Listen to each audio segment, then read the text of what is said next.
how to merge blocks on Notion. Hey guys, today I'm going to walk you through how to merge blocks in Notion. Stick with me till the end so you don't miss out anything important. Alright, let's dive right in. First, log in to your Notion account. Head over to notion.so and click on the login button. If you've connected your Google account, just hit continue with Google for a quick sign in.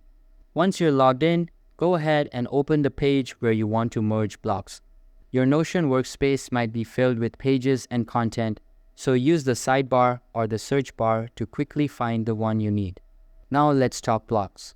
In Notion, just about everything is a block, whether it's a paragraph of text, an image, a to-do list, or even an embedded page.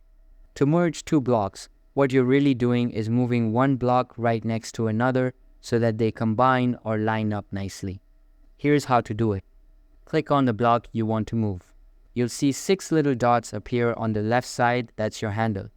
Click and hold those dots and then drag the block to the location where you want it. If you're dragging a text block onto another text block, they'll merge into one continuous block of text. Super simple. Now, if you're dragging a text block near something like an image or a to-do list, Notion won't exactly merge them, but it will position the text block above or below depending on where you drop it.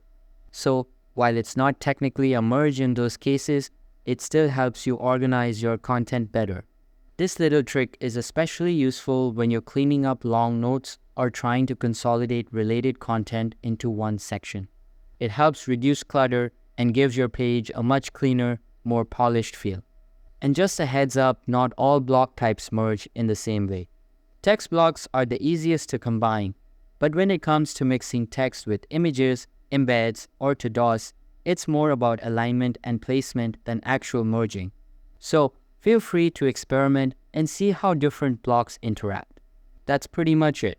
You've just learned how to merge blocks on Notion. If you found this helpful, don't forget to like the video and subscribe for more quick Notion tips and productivity hacks. See you in the next one.